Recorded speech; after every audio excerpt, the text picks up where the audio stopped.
At number 10 spot, we have the grave with stairs. Just from the photo alone, this is one of the scariest graves I've ever seen.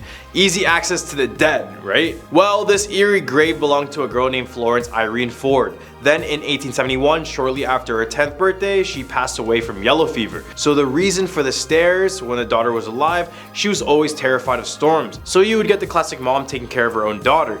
But since she has now passed, the mother decided to build stairs down to her casket in order to comfort her daughter when it got stormy. I mean, it's a really sweet idea until you realize it's also really scary. She would go down these stairs, close a trapdoor above her, sit in complete darkness while singing hymns and songs to her daughter. I could only imagine what the people around must have thought when they heard this type of stuff. At number 9 spot, we have the Devil Worshipper Road. Located in Waynesboro, this road's real name is Waynesboro Shibuya Road, or by its more popular name, the Devil Worshipper Road. I know, I read that name and already knew this story was gonna be all types of creepy. Story goes that a local farmer was struggling financially, so in hopes to provide for himself, him and his family decided it was best to sell his soul to the devil. He documented the creature that approached him as being 7 feet tall, red glowing eyes, and holding a pitchfork. Many people say that when they drive on this road at night, their car shuts down, leaving them stranded. And imagine just being in the middle of this rural highway in the middle of the night with nothing but trees and trees all around you. For some people, the spirits try to taunt them by shaking up their car until they either crash or have to stop driving completely. Then when your car is shut off, some claim that a half goat, half man will stand on top of your vehicle. This is basically the plot of any horror movie ever. But who knows if it's real, because why would anyone want to go to a road named Devil Worshipper's Road in the first place? At number 8 spot, we have the Weeping Woman of Callaway Hall. During the Civil War in Columbus, Mississippi, there were stories of a nurse who started to fall in love with a wounded soldier. After months in her care, the two would share stories and life experiences, but as the soldier started to heal back up, he quickly returned back into battle. He left, and after many years, he never ended up returning back to the woman. The nurse, who was named Mary, was so heartbroken that she ultimately made the decision to take her own life. She did this by jumping off the clock tower in the middle of the night. Now locals claim that her distraught spirit remains by the Callaway Hall tower to this day. The security guards report that their faucets would turn on and off, and these are the faucets with the handles you need to physically turn, not no hand sensor one. And she got her name because she tends to wake up students in the middle of the night by crying at the end of their beds. So just imagine what that would look like. At our number 7 spot, we have MERCRITIS disease. If you look up MERCRITIS online, you won't find much about it. However, if you're from Mississippi, you've probably heard older relatives mention it. Men back in the day, and sometimes until now, would ingest large amounts of lead, which would make them secrete a chemical and would make the women around them descend into a homicidal rage. For example, women who were the friendliest and happiest would turn into irrational and erratic people. The story started in Europe when a man had an angry mob of women running after him after he ingested a good amount of lead. Finding he couldn't do anything about it, he jumped into the well below freezing river, and with no hesitation, all the girls jumped in and ended up drowning. Then it hit Mississippi when a large group of women became hostile and tried to kill every man in town. I don't know about you, but this is absolutely terrifying, but I'm gonna need more data for this. At number 6 spot, we have Goat Castle. In the August of 1932, Jane Surgic Muriel, better known as Jenny, was found murdered in her home. She had only purchased the home recently, but friends noticed at the moment she got it, she was showing very strange behavior. Many people consider that she was trying to live a hermit lifestyle. By the way, she only had visits from her cousin and suspected lover, Duncan. Shortly after, the two of them would start to have issues with their neighbor, Richard Dana and Octavia Dockery. So when she was found murdered, the police immediately suspected it to be the neighbors, Richard and Octavia. Except when the police went to the couple's home to ask questions, the mansion was in complete disarray and was a complete disaster. Painting was peeling, windows were broken, holes were in the walls, and the house was infested with insects. As well, the house contained live animals, including a goat, hence the name. Eventually, the couple was cleared for murder and allowed to go back into their home, except they would pass away shortly. Now it's said that if you walk into the home, you can see an apparition who is believed to be Jenny, seeking revenge for her murder. Right in the hump of our list, we have McRaven Tour Home. This place is sometimes called Mississippi's most haunted house, and for very good reason. The McRaven Tour Home, located at 1445 Harrison Street in Vicksburg, once served as a Confederate campsite and a makeshift hospital. Supposedly, at least 11 people have been buried on the property ground. Many witnesses have reported seeing all of the ghosts who have been buried on the property. These ghosts include Mary Elizabeth Howard, who died during childbirth in the house in 1836. During the siege of Vicksburg, McRaven was transformed into a makeshift hospital. According to local legend, John H. Bob caught some Union soldiers tampering with his crops, became enraged and threw a brick at one of them, and seeking revenge, the soldiers returned later, and that night they killed Bob.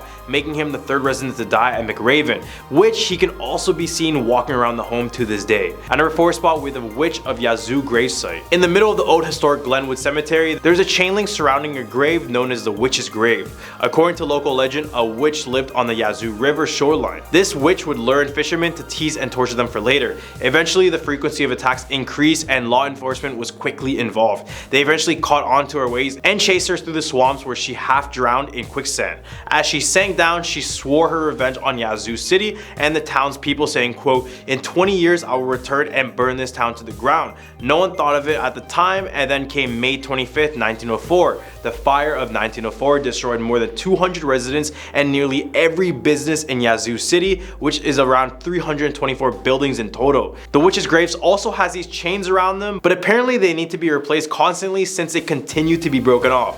Do you think it's a witch, or is it just some people messing around the cemetery? What do you think? At number 3 spot, we have Witch Dance at Natchez Trace. Staying on the topic of witches, the forest trails of Natchez Trace, located in Tupelo, Mississippi, are said to have been a popular meeting spot for witches back in the day. The sign of the area reads Witch Dance. The very name conjures visions of eerie midnights, swirling back capes, and brooms stacked against a nearby tree. The old folks say the witches once gathered here to dance, and that wherever their feet touched the ground, the glass withered and died, never to grow again. Impossible? Maybe so, but look around. Look for a hidden spot where no grass grows. So basically, when you see dead grass, witches are said to have danced there, and some of these barren or scorched spots of the ground can still be seen to this day. At number 2 spot, we have the Chautauqua Monster. This is basically Mississippi's Bigfoot. So according to the Pike County legend, a circus train was going down the old Illinois Central Railroad, and in a sudden turn of events, it derailed in the swamps near Chautauqua. Except this circus was not like any regular circus. It apparently had many strange critters and creatures on board, one of them being a half man, half ape hybrid, which appeared as a large hairy creature. This creature was very hostile and would attack any person or animal that got too close. So a search party was quickly put together to capture this beast, but they left empty-handed and the monster was never seen again. At number 1 spot, we have Robert Johnson and the Crossroads. This is probably the most original story that related crossroads with selling your soul to the devil. So there's that. So for those who don't know the legend, Robert Johnson was a semi-lackluster guitar player until he decided to journey to the crossroads of Highway 49 and 61 in Clarksdale. This is where he famously made a deal with the devil, where he would sell his soul in exchange for a formidable technique and mastery of the blues. His style did a complete 180, and his style took over jazz with its unique flair. Legend has that 3 of his most hauntingly desperate recordings, Crossroad Blues, Hellhounds on My Trail, and Me and the Devil Blues, are a trilogy of his deal with the devil. And guess how old he is when he died? Yup, 27 years old. At a number 10 spot, we have the Devil's Chair. I mean, just by listening to the name, you already know there's zero goodness in this chair. So numerous physics and clairvoyants meet up year-round in Cassadaga, Florida, which is known as the state's spiritual hub to showcase their talents. Specifically, they meet up in Lake Helen Cemetery. As expected, this spiritual retreat is a hive of spiritual activity, but one place in particular is said to give you the shivers. The Devil's Chair of Cassadaga is a big brick chair, and it's so-called haunted because many locals think that if you sit in it late at night when no one is present, the devil will come and visit you. The chair is said to be the way for the devil to communicate with you, but the odd thing is that the devil actually enjoys a cold one, you know, a beer. It's said that if you leave an open beer on this chair, it will be empty in the morning. So just to be sure, make sure you don't take a little rest in the cemetery, because it could be a terrifying experience. Now at number 9, the Florida skunk ape, also known as the swamp cabbage man. The stink ape has been said to inhabit Florida, North Carolina, and Arkansas. The stories date back to the 60s and 70s, during the time of the Bigfoot mania, when the ape-like creature running on 2 legs was spotted in South Florida. The creature gets its name from its pungent odor, said to be a byproduct of living alongside alligators and other swamp inhabitants. There's actually an official skunk ape research headquarters in Okeechobee, where a researcher collects and investigates reports of swamp ape sightings. At number 8 spot, we have the grave of the Tallahassee witch. The Old City Cemetery in Tallahassee, Florida is not your regular graveyard. In this cemetery lies a supposed witch. Yes, a real witch. The witch went by the name of Elizabeth Budd Graham, or Bessie, who was only 23 when she passed away in 1889. Her tombstone is the most expensive and the most noticeable. It has this nice stone wall with large granite vases, sculpted feathers, and a cross inside of a crown. The legend goes that Elizabeth bewitched a wealthy man into marrying her, and this is why her tombstone looks like this. The scary thing is that her tomb has a dark witch references chiseled all around the stones. A lot of the writing is written in unique poem-like fashion, but some witch references she made was doubly dead, which means that a witch can only be dead once and killed twice. Others who visit the tombstone report feelings of unease, and they often report strange individuals leaving items at the tomb. To this day, it's said that the fellow witches often visit the grave to leave gifts for Bessie. Now at number 7, Spook Hill. In Lake Wales, there's a gravity hill that freaks out those traveling through by car. Stop your car in the right place on Spook Hill, put it in neutral, and watch as your vehicle rolls up the hill. On North Wales Drive, a sign says this: many years ago, an Indian village on Lake Wales was plagued by raids of a huge gator. The chief, a great warrior, killed the gator in a battle that created a small lake. The chief was buried on the north side. Pioneer mail riders first discovered their horses laboring downhill, thus naming it Spook Hill. When the road was paved, cars coasted uphill. Is this the gator seeking revenge, or is the chief still trying to protect his land? At a number 6 spot, we have Robert the Doll. Now I did a whole top 10 on this haunted doll, so go check it out in the other video if you haven't already. For those staying and don't know him, the story of Robert the Doll dates back to the early 1900s in Key West, Florida. A young boy named Eugene was given this doll and he named him Robert. Everything was good until the doll started to act super strange one night. On this night, Eugene woke up and looked at his bedside, and scary enough, the doll was facing and staring right into his eyes. Eugene's mother heard the boy scream, but as she was running to the room, she heard furniture banging all across the room. When she finally got into the room, it was completely wrangled up with Robert the Doll sitting on the edge of the bed. They then decided to lock Robert into the attic, but at night they would hear Robert's footsteps above them. Then when Eugene passed away, Robert the Doll claimed the life of a 10-year-old girl, and the girl's parents reported that the daughter would complain about hearing the doll at night and seeing it walk. Halfway at number 5, Death Bridge. The Sunshine Skyway Bridge was a modern beauty when it opened in 1954. The bridge spans the mouth of Tampa Bay, connecting St. Petersburg on the north side with Bradenton on the south. But due to its height, it's also been an infamous spot for jumpers taking their own lives over the years. More than 200 people over the decade, according to some reports. Drivers on the bridge have also reported seeing a beautiful blonde hitchhiker on the bridge. When they pick her up, she begins to cry as the car approaches the top of the span. When the driver turns around to ask what's wrong, the woman has vanished. In 1980, the bridge was struck by a cargo ship, collapsing the central span and taking the lives of 36 people. At a number 4 spot, we have the Pensacola Lighthouse. Legend says that a couple known for having constant fights owned the property. After a decade of living there, the lady randomly decided to take her husband's life, but she wasn't done yet. She proceeded to chop his body up in over 1,000 pieces and bury the pieces all around the lighthouse. The lighthouse's property also served as a place to treat Civil War soldiers, and many have passed away at the property as well. Visitors of the lighthouse claim to hear footsteps when no one else is there, and hearing their names being called throughout the whole building. Now the site is being controlled by the United States Coast Guard, and they even allowed ghost hunters to investigate the area in an episode. Season 5, episode 5, if you guys are wondering. Now at number 3, Sunland Hospital. Have you ever heard of Sunland Hospital in Orlando? It served as a tuberculosis hospital and later evolved into a training center for children with special needs. The facility closed after allegations of abuse and neglect and health code violations. The main patient building was turned into a park, and reports claim that ghostly patients still hang around. Park visitors reported hearing children's laughter when no children were around, and strange lights. Some also claim swings and other playground equipment moved by themselves. Apparently, after being torn down in 1999, all of that remains of the Sunland facility is the old administration building. There was a Sunland Hospital in Tallahassee too, but the location closed in the 80s after reports of experiments and an apparent lawsuit filed claiming abuse occurred at the hospital.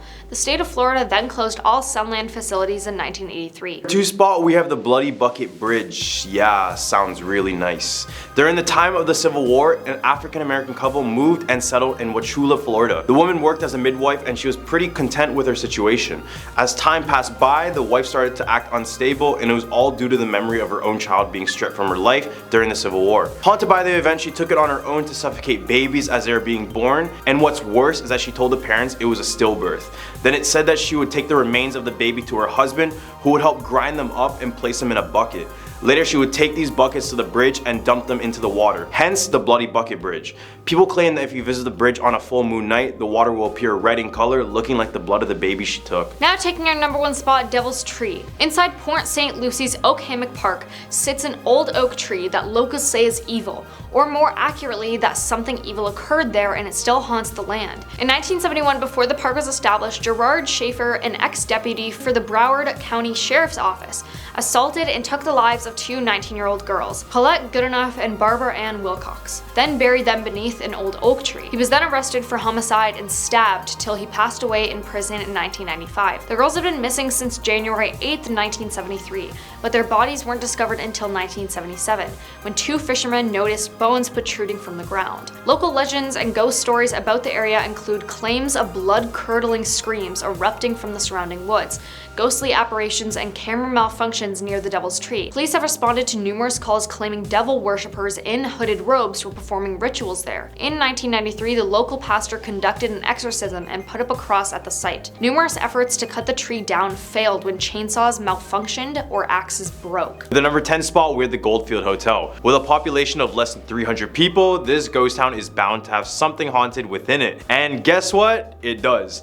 So this town got its name because it was discovered in 1902 because of a gold rush. As with many gold rush towns, when the gold went away, so did the people. Then in 1923, a fire engulfed the entire town, leaving the hotel standing alone. This hotel is now a symbol of what used to be, and many visitors claim that it's haunted by the former townsfolk. One of the most notorious spirits found in the hallways of the hotel is a woman named Elizabeth. Legend has it Elizabeth became pregnant with George Wingfield, which was one of the hotel's first owners' child. When he found out, he chained Elizabeth to a radiator in room 109 of the hotel. He supplied her with food and water until she gave birth. Some say Elizabeth passed away shortly after giving birth, and ever since you can hear a baby and her woman crying from room 109. At number 9 spot, with the Clown Motel. If you have a fear for clowns, this motel is probably the last place you want to sleep at. This hotel has an obvious theme for clowns, and this was because the father of the owner was a clown collector and ended up being buried at the cemetery, which is located right beside this motel. Motel and cemetery, probably not the most appealing combination. Not only does each and every single room have all types of different clown decorations, but past owners and workers have claimed that it was haunted since the time it was built. They would recall hearing footsteps and voices coming from unoccupied rooms. Even on their website, they have different rooms and the spiritual encounters in each and every single one of them. Because of this, they have a disclaimer which reads, quote, "By visiting the Clown Motel, you acknowledge that you may encounter interaction with spiritual and or unexplained phenomena and or other unexplainable, unusual, or paranormal activity or interactions, which may include risk which may or may not be foreseeable. The Clown Motel will not be held liable for any bodily damage, injury, or personal property, emotional distress, death, or other harm caused by aforementioned." Many others have visited this hotel, and many other YouTubers have documented their trip, but you must be a clown to step into this one. Haha, no, anyone? No? Okay. At number 8 spot, we have the Lovelock Cave. Located in the middle of Churchill County, the Lovelock Cave is one of those discoveries that makes you question our history a little bit. In 1911, 2 miners were sent to this cave to search for bat guano, which is just bat poop for those who don't know. They would collect loads of this stuff, but eventually as they got deeper into the cave, they began to discover things like baskets, shoes, and even skeletons of humans. The craziest part about this is that it claimed that the skeletons of the humans were giants. I don't mean like 7 feet beings like Shaq, I mean like 10 to 15 tall beings. Local legend claimed that the local Paiute tribe was once at war with cannibalistic giants. The tribe was able to fight them back and trap the giants in this cave. They then filled the cave with deadly smoke to suffocate the rest of the giants in there. Even though bones have not been formally documented, it could be hidden from the public. Who knows? At number 7 spot, we have Tahoe Tessie. On the border of California and Nevada lies the beautiful Lake Tahoe. Legends from the Paiute tribe talk about a serpentine beast who lives in an underwater tunnel beneath that very caves. Then in 1959, a police officer named Mickey Daniels reported that something large rocked his boat while he was fishing with a friend at Lake Tahoe. And it was a cause of concern because his boat was 43 feet long. So something huge must have shaken it up. Except there's no sort of whales in Tahoe, so many claimed it was actually the beast Tessie. They believe Tessie to be around 80 feet long and to be as thick as a telephone pole. Many claim it has relations to the Loch Ness Monster in Scotland, and if you see these two side by side, they honestly look like brothers. Regardless, just be wary of what lies underneath the depths next time you swim at Lake Tahoe. Sometimes the beauty in the area may be deceiving. At number 6 spot, we have Virginia City. So this whole city inside Nevada is considered to be haunted. Yup, a whole city. This place started off as a mining town and was one of Nevada's fastest growing cities, but in 1875 a fire engulfed everything within 9 hours, leaving more than 2,000 structures destroyed, hundreds homeless, and over 300 passed away. Now it's said that the spirits roam the entire town, haunting every single building within it. For example, the old Gold Hill Hotel is said to have the ghost of children running the halls and scents of rose when spirits are nearby. The Silver Queen Hotel is allegedly haunted by one of the former workers. It's said that her spirit grabs people's hair and attempts to trip them down the stairs. Then in the St. Mary Arts Center, which was built in 1875, the same year of the fire, it's said that they offer paranormal investigations, including seances inside of the building. Right in the hump of our list, we have Bally's Casino and the MGM fire. Let's take a gamble and talk about the infamous fire that claimed the lives of many in the Las Vegas Strip. On November 21, 1980, in the world-renowned MGM Grand, a devastating fire engulfed the place, with it being the second largest loss of life hotel fire in the history of the US, with over 87 people passing away and 700 injured. During the fire, no alarms rang, and to make matters worse, sprinklers weren't even installed in all parts of the building. 8 months after, and the MGM Grand Hotel was rebuilt and reopened to the public, but ever since, visitors claim all sorts of paranormal activity. This includes ghostly apparitions on the same casino floor as the site of the fire, with some reporting that the ghosts are actually still gambling to this day, which is attributed to their last mortal moments before their passing. At number 4 spot, we have Area 51. Couldn't mention Nevada without Area 51. If you haven't been living under a rock, then you must know that this place is a potential alien hotspot. Many people believe this is a place where the government does secret tests with alien technology, and some claim that they keep aliens captive here. The most popular case was from Bob Lazar, who have claimed to work in Area 51 and said that he saw a UFO firsthand, describing it in very specific details. This led many to believe in his theory, and for probably forever, Area 51 will always be associated with alien activity until the US government tells me otherwise. At number 3 spot, we have the Flamingo Hotel. Until this violent murder 6 months after its opening in 1947, the Flamingo Hotel was the pride and joy of notorious mobster Bugsy Siegel. Siegel took over the final phases of construction and convinced more of his underworld associates, such as Meyer Lansky, to invest in the project. Siegel reportedly lost patience with the project's rising costs, and he once mentioned to the builder Del Webb that he personally killed 16 men on the job. However, some claim that he decided to stay indefinitely. Bugsy has allegedly been seen at the Garden Memorial, inside the wedding chapel, and roaming around the presidential suite, which still has the gold bathroom fixtures from his original room. Guests in his suite have reported hearing whispering and seeing dark shadows looming at the foot of their beds. At number 2 spot, with the Mob Museum. At a time, Las Vegas was controlled by the mob, and some believe they still do. So it's no surprise a museum of mob activity was built to recognize some of the horrific acts they committed.